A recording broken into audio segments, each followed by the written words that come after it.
crimping, the second step basically of the release process, is one we get a lot of questions about. I understand why we get the questions. A crimper kind of looks odd. A lot of people never even heard of crimping. Sometimes when I say it, they don't understand what I'm talking about. So I want to just take a little time today and talk specifically about crimping vegetation. There's many goals of crimping. One is to terminate the existing vegetation without using herbicide. Now, who doesn't like that? I don't think anyone says, or very few people say, man, I get to get up today and go spray a bunch of synthetic chemicals on my food plot, get some on my body, breathe some in me, probably get some on my hands, and then eat a Snickers bar. Nobody says that. So crimping is a great way to get out of the herbicide cycle. Crimping not only terminates the vegetation, but it makes this great mat you're seeing all around me. It lays all the vegetation down very evenly. It makes a mulch, if you will, a mulch that was alive and is going to die real soon. Now you think about mulch in your flower bed or your garden. It does several things. It keeps moisture in, right? The sun's not bearing down right on the soil, so the soil doesn't get near as hot. We've shared in the past where I've measured soil temperature of 131 degrees here in the Ozarks, not the desert. Well, I think that day was like 80 degrees, but if you put your hand on a black pickup or black UTV, you know on a not too hot a day, that black paint can get really hot in the sun. The same with soil, but this light colored vegetation, it'll get lighter even as it dies, and it turns like straw, just reflects the energy back. So you've got a much cooler temperature. And of course, mulch in your garden keeps weeds at bay. It suppresses weeds. So there's going to be very few weeds in here. And those are two good things. Not needing herbicide, which is super expensive this year. Saving soil moisture, because we never know anymore when the next drought is about to happen. No-tilling and crimping combined, well, that's kind of the ultimate. That's the release process, or a couple steps of the release process, because that replicates how the Great Prairies developed and kept and maintained such tremendous high-quality soil. So when you no-till and then you crimp, you've never you've never disturbed the soil. You don't put all that oxygen in there that's not in normal soil, right? In a normal ecosystems, no one's turning up the soil and putting gads of oxygen in there. So by keeping just the right amount of oxygen, what's seeping down the old root channels and wormholes and stuff, allows the microbes or the bacteria in the soil to be at their best and most productive. When you disc, no one ever goes back right after disc field and finds little small roots or all this vegetation, and that's because it oxidizes quickly. It's just gone. But when you do a natural system, think of a herd of buffalo trampling this down. That's what a crimper does. Well, you're laying it right on top of the soil. You get the benefits I've already talked about. Plus, those roots stay in place. They slowly decompose.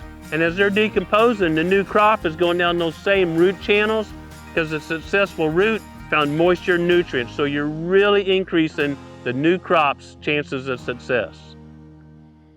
I could go on and on about this process, but I get so many questions about crimping. I want to just focus on crimping. I crimped this about 22 hours ago, yesterday a little later in the afternoon. And you can see the cereal rye, which was very mature, it was making the seed in the dough stage. I mean, it's laying down, already starting to turn a little bit lighter color. It's not as dark a green as it was.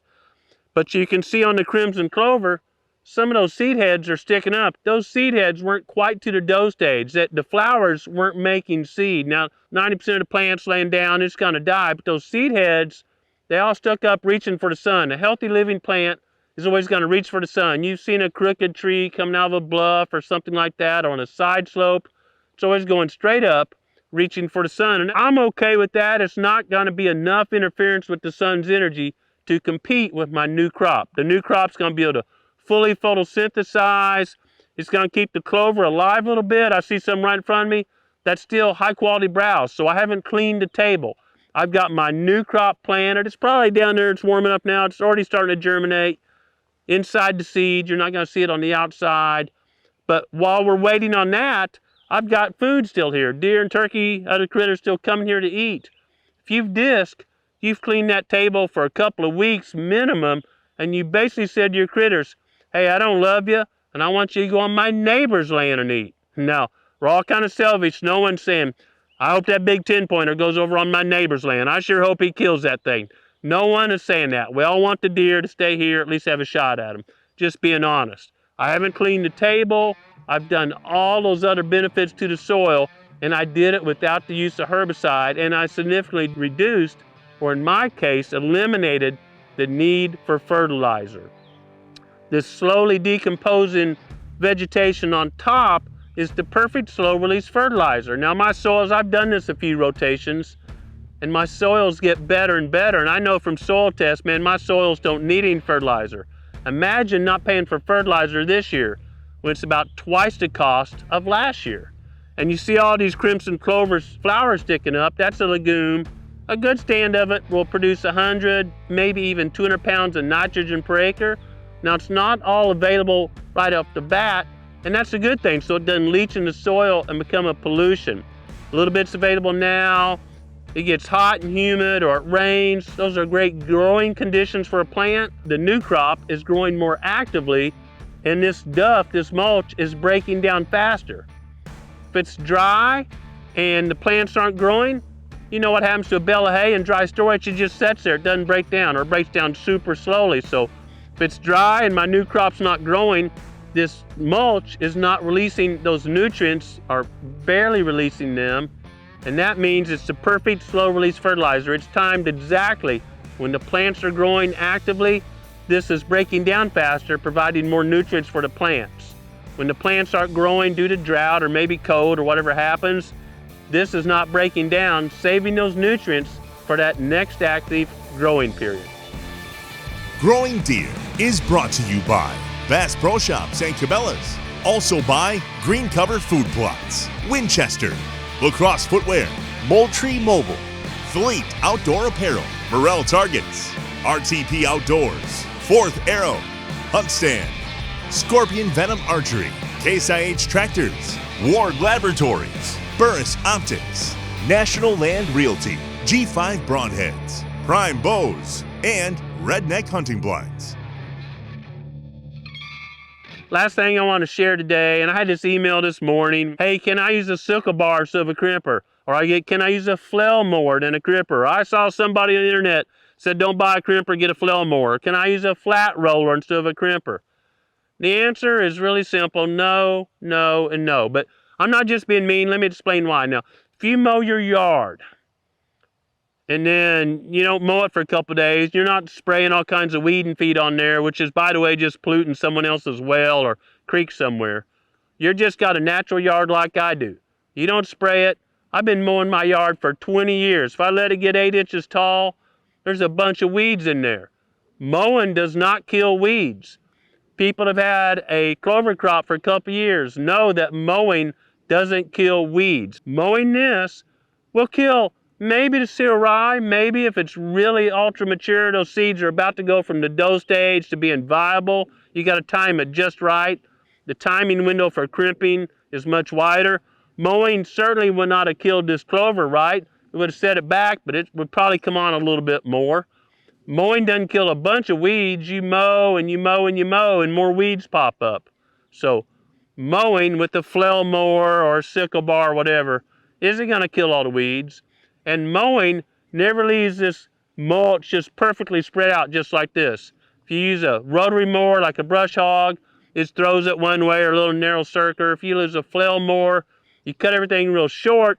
Where this is 3 or 4 feet long, it's going to stay together longer. If you cut it real short, of course, it's going to break apart quicker, and you're going to have gaps. If you have bare spots in your soil, I promise you there's weed seeds there, and you're going to have a weedy food plot. So I haven't found anything that replicates a crimper or a simpler piece of equipment, food plot equipment to use than a crimper. It just works. So you look at all this, you're going, my gosh, how are you going to plant? Well, I've already planted. We use the no-till drill and go through that standing crop. It may be 5 foot tall like this was. Drill right through it. When you're standing up, the only thing down there at ground level is stems. The drill goes right through there like combing fine hair. Then you crimp and you lay all this mulch down on those seeds, and you're saying, well, how are they going to come up? Well, even a clover seed, as small as it is much larger than most weed seeds. Like, have you ever seen a ragweed seed or a pigweed seed? You can see them, but they're really, really small. The planted seeds, I've got a blend in here of, peas and clovers and a radish and, you know, sun hemp and sunflowers and all kinds of stuff, the summer release blend. And I'm sure there's weed seeds in the soil. There's weed seeds in all soil. And this is going to get moist and warm, and they're all going to germinate.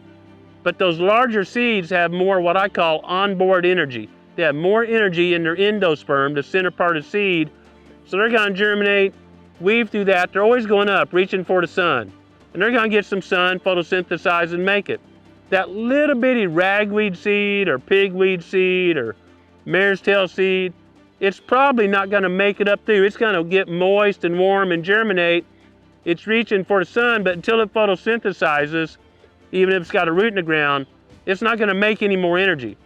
And it's going to run out of that onboard energy before it gets leaves up and photosynthesizes, and it starves to death and dies. That's how this system does a great job of suppressing almost all weeds without the use of herbicide and lets your good crop grow. Understanding how nature was built to work. Again, a crimper is just replicating a herd of buffalo or elk, trampling everything down, and their hooves actually bent the stalk every now and then. That's crimping. I'll pick one of these up, you'll see it's bent every few inches. That's why the blades are on the crimper. And understanding how nature was designed to work is a great way to understand and enjoy creation. But even more important than that, way more important than food plots, is understanding God's will for your life. And you do that by spending quiet time with Him daily. Thanks for watching Growing Deer.